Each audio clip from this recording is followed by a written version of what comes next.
RS 313 के platform से welcome करती हूँ, बिकॉज़ इसमें हम लोग डिफरेंट टॉपिक्स के बारे में बात करते हैं, जिसमें हमारी फ़िज़िकल हेल्थ से रिलेटेड भी इश्यूज़ है।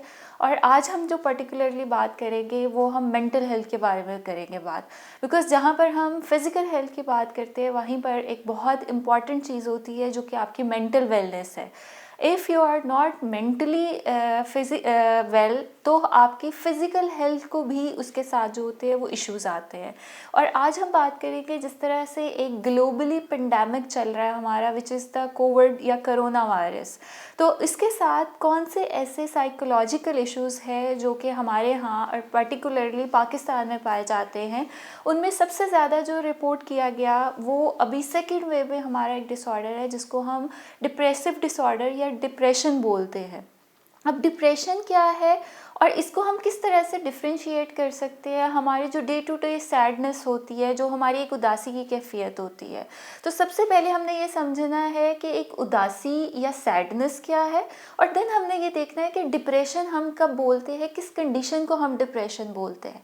अब सिंपल सैडनेस ये है कि कुछ चीज़ अगर मेरी एक्सपेक्टेशन के मुताबिक नहीं हुई, या कोई एक ऐसा इंसिडेंट हुआ जो मेरे से डायरेक्टली नहीं रिलेटेड, बट कहीं ना कहीं उसमें कोई ट्रॉमा था या कोई लॉस था, तो हम कुछ थोड़े टाइम के लिए, जैसे 1 घंटे 2 घंटे 3 घंटे के लिए या एक दिन के लिए हम उदास हो जाते हैं, या हमारा मूड जो होता है वो लो हो जाता है, हमारे किसी से बात करने को दिल नहीं करता, हम एक्टिवली अपने काम नहीं कर सकते। इसको हम बोलते हैं ये उदासी की कैफियत है या सैडनेस की सिचुएशन है आपकी। लेकिन हम जब क्लिनिकल डिप्रेशन की या डिप्रेसिव डिसऑर्डर की बात करते हैं, तो this is entirely different from the sadness या उदासी से। अब डिप्रेशन को हम कब बोलेंगे कि कोई पर्सन, कोई इंडिविजुअल डिप्रेशन का शिकार है, जिसमें कुछ ख़ास अलामात आपकी एक लंबे अरसे तक कायम रहे, और उसके लिए मस्ट है कि वो 3 to 4 वीक्स आपकी परसिस्टेंटली रहे। ये नहीं कि आप एक दिन उदास हुए हैं या आप 4 दिन उदास हुए हैं, उसको हम डिप्रेशन नहीं बोलेंगे। वो आपका मूड है, वो आपकी कैफियत है, वो आपकी इमोशंस है।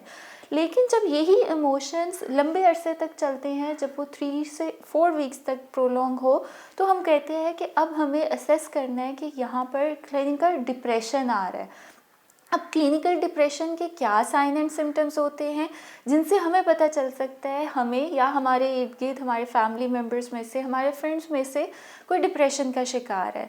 तो उसमें जो मैं कुछ चंद हमारे वेरी प्रोमिनेंट सिम्टम्स होते हैं वो आपके साथ शेयर करूँगी, ताकि हमें अपनी एक सेल्फ असेसमेंट के लिए वो बहुत हेल्प करेंगे।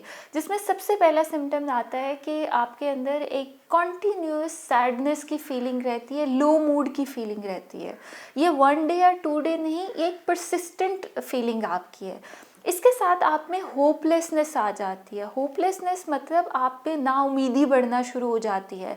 आप काम कर रहे हैं, आप फ्रेंड्स के पास जा रहे हैं, आप कहीं पे भी बैठे हुए हैं, तो आपको लग रहा होता है कि शायद आगे जो आने वाला वक्त है या जो वक्त चल रहा है ये अच्छा नहीं है, या इसके आउटकम्स अच्छे नहीं होंगे। आप अपनी उम्मीद ख़त्म करना शुरू कर देते हो। फिर इसके साथ फीलिंग आती है फीलिंग ऑफ वर्थलेसनेस। वर्थलेसनेस का मतलब ये है कि हम अपने आप को बिल्कुल बेकार समझना शुरू कर देते हैं कि मेरा तो शायद कोई मकसद ही नहीं है, या मैं तो उतना अच्छा ही नहीं हूँ, अगर मैं नहीं भी होता हूँ तो भी चीज़ें सही चलती रहती है। तो आपकी फीलिंग ऑफ वर्थलेसनेस, या आप अपने आप को बिल्कुल नेगेटिवली एवेलुएट करना शुरू कर देते हो। देन इसमें आपके स्लीप इश्यूज़ आ जाते हैं, जिसको हम इंसोम्निया बोलते हैं या हाइपरसोम्निया बोलते हैं। उसमें होता ये है कि patient feel difficulty to fall asleep. वो सोना चाहते हैं या वो सोने की कोशिश करते हैं, तो पेशेंट को नींद नहीं आती डिप्रेशन में। उसके पीछे वजूहत ये होती है कि हर वक्त आपकी एक नेगेटिव थॉट प्रोसेस चल रहा होता है, आपकी बहुत सारी थॉट्स चल रही होती है, जिसकी वजह से आपकी स्लीप डिस्टर्ब हो जाती है और आप सो नहीं पाते हैं। इसके साथ आपका या तो वेट गेन हो सकता है या वेट लॉस हो सकता है। या तो बहुत सारे लोग डिप्रेशन में ज़्यादा खाना शुरू कर देते हैं, और कुछ लोग ऐसे होते हैं जिनका डिप्रेशन की वजह से खाना एपेटाइट बिल्कुल सप्रेस हो जाता है, खाना कम खाना शुरू कर देते हैं। फिर इन लोगों में आता है कि आपके जो सोशल इंटरेक्शंस होती है वो बहुत कम होना शुरू हो जाती है, सोशली आइसोलेट करना अपने आप को शुरू कर देते हैं। अगर रोज़ाना वो किसी को फ़ोन करते हैं तो हो सकता है उनका दिल ये भी ना करे कि मैं उसको फ़ोन कर लूँ, या अगर आप रूटीन में लोगों से मिलते हैं तो आहिस्ता आहिस्ता आप सोशली अपने आप को आइसोलेट करना शुरू कर देते हैं। देन इसमें बड़ा प्रोमिनेंट है कि अगर आपका सवेयर डिप्रेशन है तो लोगों में जो फीलिंग ऑफ वर्थलेसनेस है वो सुसाइड की तरफ जाना शुरू हो जाती है, कि वहाँ पर ये ख्यालात आना शुरू हो जाते हैं कि मेरी ज़िंदगी का मकसद नहीं है, शायद मेरी ज़िंदगी में कुछ अच्छा नहीं होगा। होपलेस इतनी होती है कि समटाइम्स इन डिप्रेशन लोग suicidal ideation and suicidal attempt की तरफ जाना शुरू हो जाते हैं।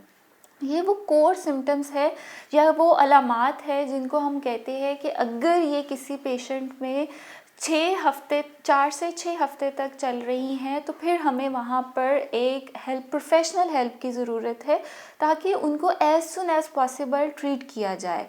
अब कोविड की सिचुएशन में हमने ये देखा है कि जब फर्स्ट वेव ऑफ कोविड आई तो उस टाइम पर लोगों में एंजाइटी बहुत ज़्यादा थी, तशवीश का मर्ज़ बहुत ज़्यादा था, कि लोगों को उस टाइम पर समझ नहीं आ रही थी कि क्या करना है, किस तरह से इसको मैनेज करना है, मैनेज हो सकता है नहीं हो सकता है। उस टाइम पे तशवीश का मर्ज़ या एंजाइटी बहुत थी। लेकिन इस सेकंड वेव ने हमें ये हमारे पास जिस तरह रूटीन में पेशेंट्स आते हैं और वो हमारे साथ अपनी स्टोरीज शेयर कर रहे होते हैं, तो उसमें एक हमने ये चीज़ भी देखी है कि सेकंड वेव में उनके मूड इश्यूज ज़्यादा बढ़ गए हैं। फर्स्ट वेव में उनके पास एक होप थी कि थोड़े टाइम के बाद सीज़न चेंज होगा, मौसम बदलेगा तो शायद ये मर्ज़ ख़त्म हो जाए। लेकिन सेकंड वेव में हमें ये मैसेज दे दिया और लोगों ने उस चीज़ को नेगेटिवली एवेलुएट किया, जिसकी वजह से ज़हनी अमराज या आपकी मेंटल हेल्थ जो है वो इफ़ेक्ट होना शुरू होगी। वो इसी वजह से कि उनमें डिप्रेशन ज़्यादा आना शुरू हो गया। एक तो सर्दी का मौसम है, सर्दियों में एक सीजनल इफेक्टिव आपका जो है ना वो डिप्रेशन ऑलरेडी आ जाता है, आपका मूड लो होना शुरू हो जाता है। उसी के साथ सेकेंड वेव कोविड की भी आ गई, जिसने इन चीज़ों को ज़्यादा बढ़ाना शुरू कर दिया। अब यहाँ पर सवाल ये पैदा होता है कि जब हमें ये सब सिचुएशंस का पता चल गया, हमें इन अलामात का पता चल गया, हमने उन चीज़ों के बारे में समझ आ गई कि ये अब मसला है, अब ये उदासी नहीं है, अब ये एक बीमारी की कैफियत इख्तियार करके है, तो उसको किस तरह से हल करना है, उसको किस तरह से मैनेज करना है। तो अगर तो हमारा डिप्रेशन अर्ली स्टेजेस पे हमें आइडेंटिफाई हो जाता है तो उसमें ज़्यादा चांसेस होते हैं कि आप उसे बहुत आराम से मैनेज कर लेते हो, जिसमें कुछ मैं टिप्स आप लोगों को के साथ शेयर करूँगी, ताकि अगर हम उन्हीं पे अमल करना शुरू कर दें तो हम अपने आप को डिप्रेशन जैसे मर्ज से जो है वो बचा सकते हैं। उसमें पहली चीज़ ये है कि आपकी नींद बहुत इंपॉर्टेंट है, आपने अपनी स्लीप साइकिल रेगुलेट रखना है। मैं हमेशा अपने पेशेंट्स को भी बोलती हूँ कि एक नेचर का सिस्टम है, निज़ाम है, कुदरत का एक सिस्टम बना हुआ है, और जब हम कुदरत के सिस्टम से निकलते हैं तो हमें कहीं ना कहीं उसकी कीमत चुकानी पड़ती है। तो डिप्रेशन में भी स्लीप का बहुत अहम रोल है। अगर आप स्लीप डिप्राइव्ड हो या आप रात को जाग रहे हो तो आपका हार्मोनल सिस्टम जो होता है वो इफ़ेक्ट होता है। एक स्लीप हार्मोन होता है मेलाटोनिन, वो आपकी बॉडी फिर प्रोड्यूस नहीं करती है, जो आपके बाकी हार्मोन्स और न्यूरोट्रांसमीटर्स को इफ़ेक्ट करता है। तो अगर हम अपने आप को डिप्रेशन से बचाना चाहते हैं तो सबसे पहले हमने एक अच्छी नींद लेनी है, अपनी नींद को रेगुलेट रखना है।